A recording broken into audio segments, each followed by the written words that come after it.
Good morning, student. Our first chapter, power sharing, was completed in our last Zoom meeting. Today, I am starting second chapter, federalism. Federalism, in fact, this is the next part of the first chapter. We will repeat first chapter in this chapter also, and we will understand what is federalism and how country make federal country. First of all what is federalism and इसकी जो definition है वो आप note कीजिए. A system of government in which the power is divided between a central authority and a various constitute part of the country, various constitute units of the country. इसको repeat कर रहे हैं, आप दोबारा से इसको रीड कीजिए. A system of government in which the power is divided between a central authority and a various constituent units of the country. Means कि जो गवर्नमेंट में, जो किसी कंट्री में जो एक गवर्नमेंट होती है वो सिंगल गवर्नमेंट है या उस गवर्नमेंट अपनी पावर को आगे अदर किसी गवर्नमेंट में डिवाइड किया हुआ है. अब हम अपने फर्स्ट चैप्टर पर आते हैं. फर्स्ट चैप्टर में हमने क्या रीड किया था? बेल्जियम एंड श्रीलंका के बारे में रीड किया था. बेल्जियम में भी 2 सोशल कम्युनिटी थी, उनके अंदर कॉन्फ्लिक्ट क्रिएट हुआ था, और श्रीलंका में भी 2 सोशल कम्युनिटी के बीच में कॉन्फ्लिक्ट क्रिएट हुआ था. लेकिन जो बेल्जियम ने अपनी जो प्रॉब्लम को पावर शेयरिंग से, यानी अपनी कंट्री को फेडरल कंट्री बनाकर उस प्रॉब्लम को सॉल्व किया, बट श्रीलंका ने अपनी कंट्री में पावर शेयरिंग न करके सिविल वॉर को स्टार्ट करवा लिया. Belgium shifted from a unitary to a federal form of government. यानी एक तो यूनिटेरी गवर्नमेंट होता है जिसके अंदर एक ही गवर्नमेंट होती है, सेंट्रल गवर्नमेंट. बाकी जो भी सब कुछ होता है वो सेंट्रल गवर्नमेंट के अंडर ही काम करता है. लेकिन बेल्जियम के साथ जब डचीज में और फ्रेंच कम्युनिटी में जो प्रॉब्लम आई, उसने अपनी सारी जो पावर को आगे डिवाइड करके कम्युनिटी गवर्नमेंट को बना दिया, और कम्युनिटी गवर्नमेंट के कारण वहाँ की जो 2 कम्युनिटी के बीच में जो कॉन्फ्लिक्ट वाली थी प्रॉब्लम, वो सॉल्व हो गई.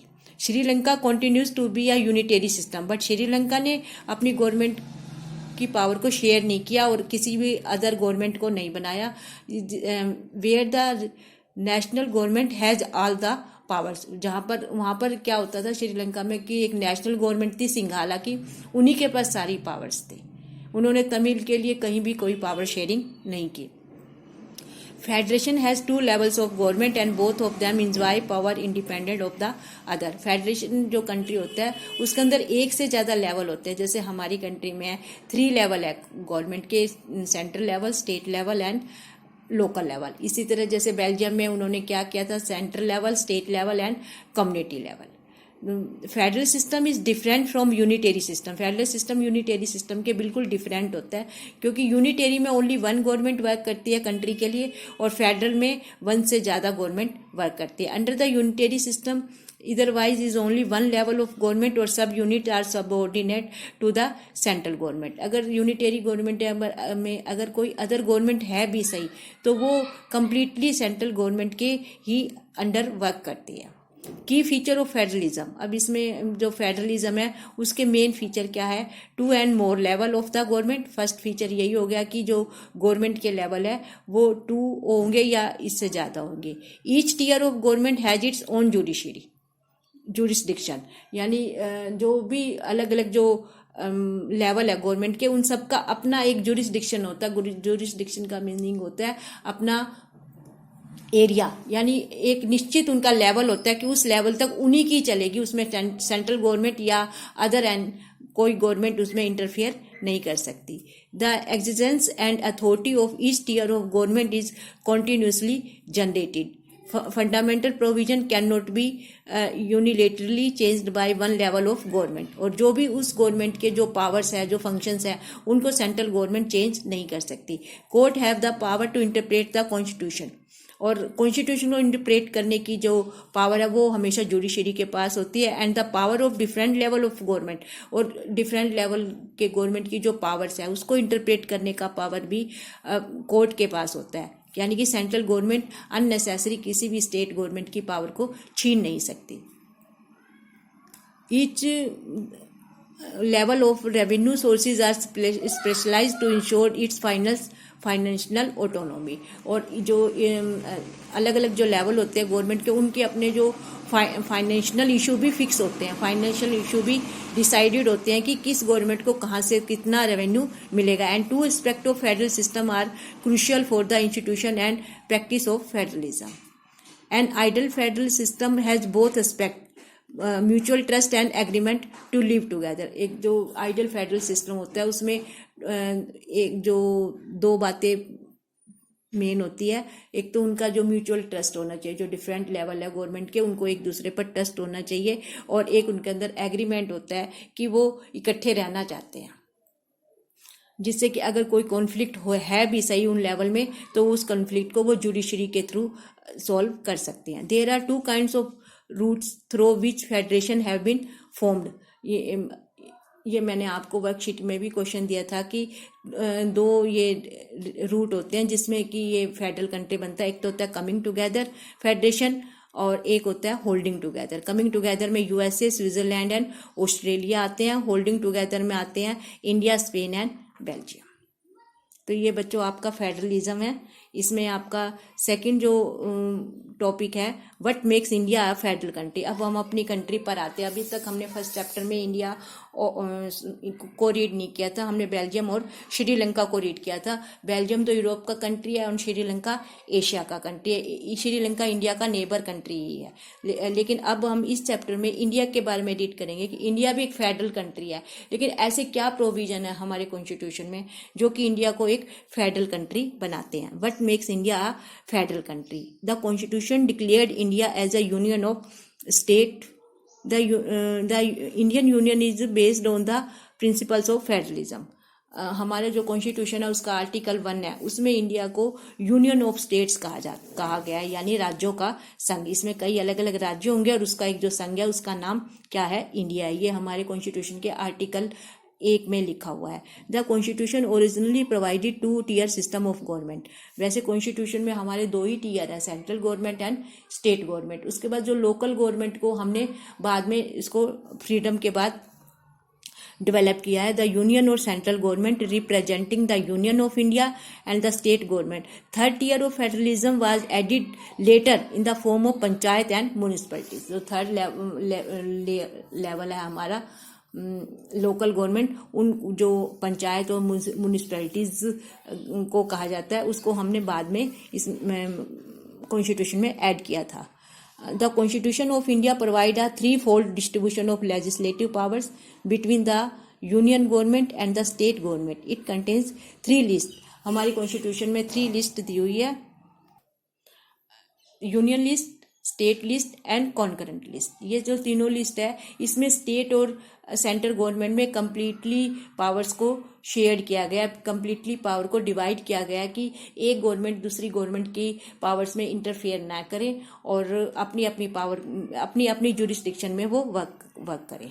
जो हमारा जो यूनियन लिस्ट है इसके अंदर कुछ इंपॉर्टेंट ऐसे इशू दिए हुए हैं जो कि नेशनल लेवल के हैं, जो जिस पर कोई भी पॉलिसी बनानी हो या कोई लॉ बनाना हो तो केवल सेंट्रल गवर्नमेंट ही बना सकती है, उसमें कोई भी स्टेट गवर्नमेंट इंटरफेयर नहीं कर सकती।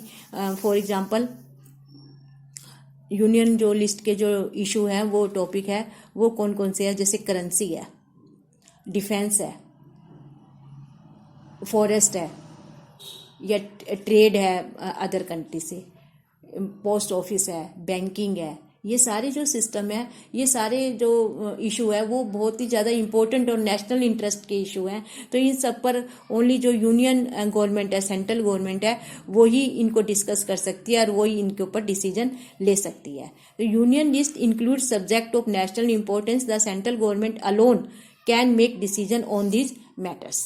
फिर है state list. State list include matters of state level importance. The state government alone can make decision on these areas. अब जो स्टेट गवर्नमेंट है उसमें स्टेट इंटरेस्ट के ही इशू है और उस पर ओनली स्टेट गवर्नमेंट ही कोई डिसीजन ले सकती है, सेंट्रल गवर्नमेंट उस पर कोई भी डिसीजन नहीं ले सकती। जैसे पुलिस है, एग्रीकल्चर है, एजुकेशन है, एजुकेशन को अब कॉन्करेंट में डाल दिया गया, हेल्थ इशू है, ये स्टेट गवर्नमेंट की इशू है जिस पर ओनली स्टेट गवर्नमेंट ही अपनी जो डिसीजन है वो ले सकती है। थर्ड लिस्ट है कॉन्करेंट लिस्ट, इंक्लूड्स दो subject which are of common interest to both the central and the state government. Both the government can make decision on these matters. In case there is a conflict, the decision of the union government will prevail. और third list है concurrent list. इसमें वो issue है जो state और central दोनों के लिए इम्पोर्टेंट है और दोनों ही गवर्नमेंट इस पर कोई भी डिसीजन ले सकती है. लेकिन इन केस कि अगर दोनों के डिसीजन एक दूसरे को कॉन्फ्लिक्ट करते हैं तो जो यूनियन गवर्नमेंट का सेंट्रल गवर्नमेंट का डिसीजन होगा वो इनिशिएट होगा, स्टेट गवर्नमेंट का डिसीजन रिजेक्ट हो जाएगा. तो ये तीनों लिस्ट है, central union list, state list और कॉन्करेंट लिस्ट. फिर है सब्जेक्ट विच डोंट फॉल. जब ये हमारा कॉन्स्टिट्यूशन बनाया हुआ था जब कुछ इशू थे ही नहीं और वो बाद में टाइम के अकॉर्डिंग वो कुछ नए इशू इंक्लूड हो गए, तो उनके लिए हमने अपने कॉन्स्टिट्यूशन में अमेंडमेंट करके एक फोर्थ लिस्ट बनाई है, उसको बोलते हैं residuary list. Subject which don't fall in any of the above said three list come under residuary list. These include new subject like computer, software, cyber crime, जो कि पहले नहीं थे, जो कि अब इंक्लूड हो गए. तो उनके लिए हमने एक अलग लिस्ट बनाई है, रेजिडरी लिस्ट, और उसकी जो पावर है डिसीजन लेने की पावर वो भी सेंट्रल गवर्नमेंट के पास है. All states in the Indian Union don't have independent powers. Some states enjoy special status.